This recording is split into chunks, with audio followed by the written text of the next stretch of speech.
I suppose have some games. Hey guys, welcome back to Classic G Body Garage, your automotive G-spot. Well, today, unfortunately, is not going to be a Classic G Body day. I'm heading to the local pull-apart, seeing what I could find for the 97 Ford Ranger that you guys may have seen some videos on within my channel. If you haven't, I'll go ahead and link those videos anyways, so make sure you go ahead and check those out. It has been a couple of years since I've even posted any kind of footage on that truck at all. So I figure before these trucks get too old and scarce in the old boneyards, I thought I'd figure I'd hop in the car, head out, and see what I can find, and I will take you guys along for the ride.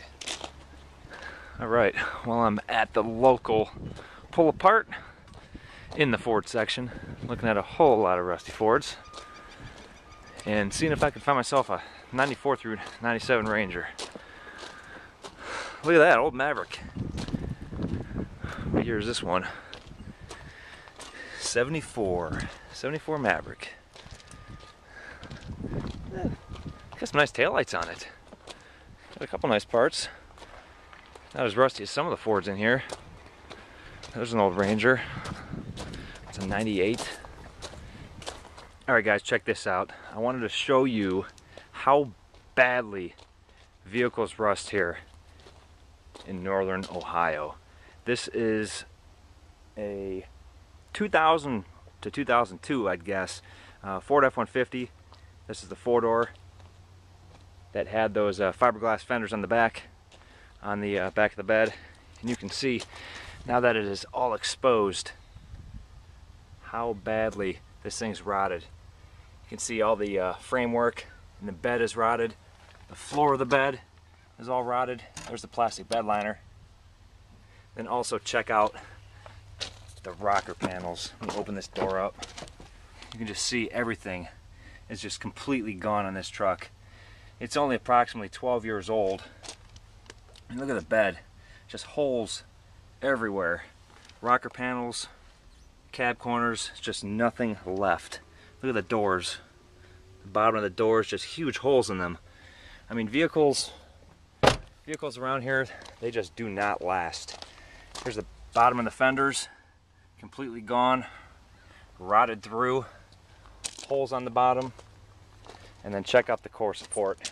Right where the core support mounts, everything is just completely gone. You know, keep in mind, this is northern Ohio. This is what happens to these vehicles.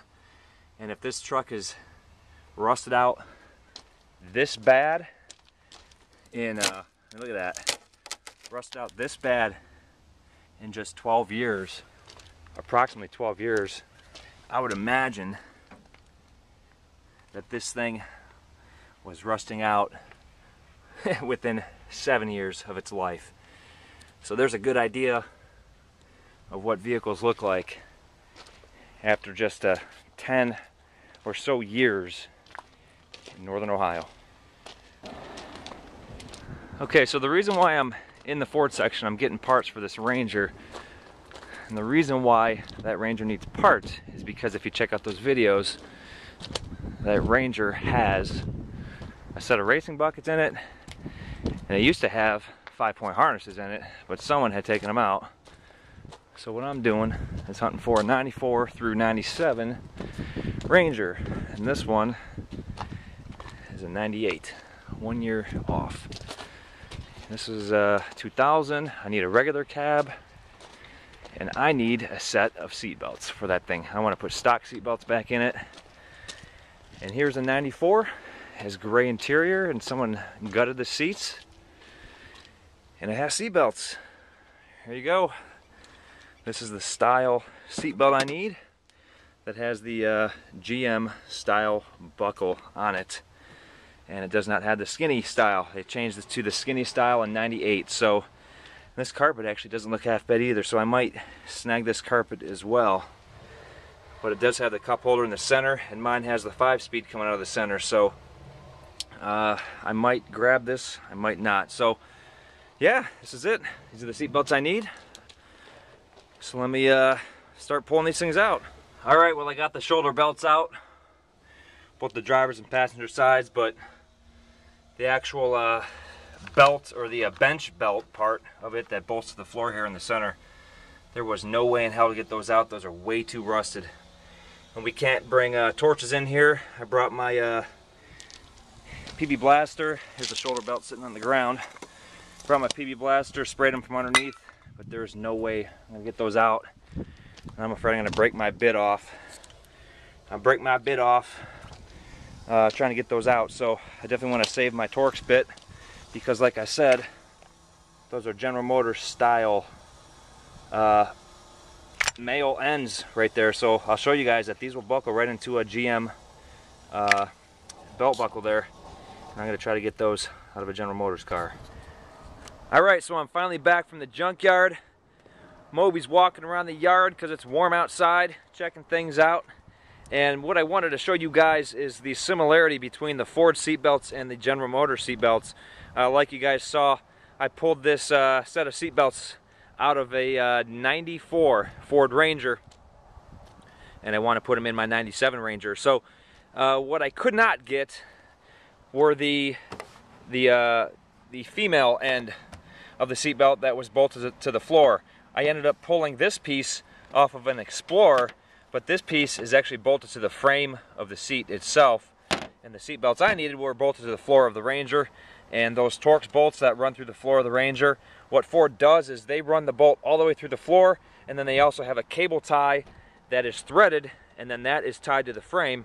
And that was so badly rusted that there was no way in hell I was going to be able to get those out. So I figured, you know what? The older Ford seatbelts look very, very similar to General Motors seatbelts.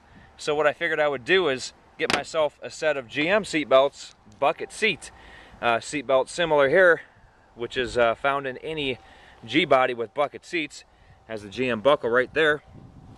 And as you can see how much alike they really are. Let me flip this over.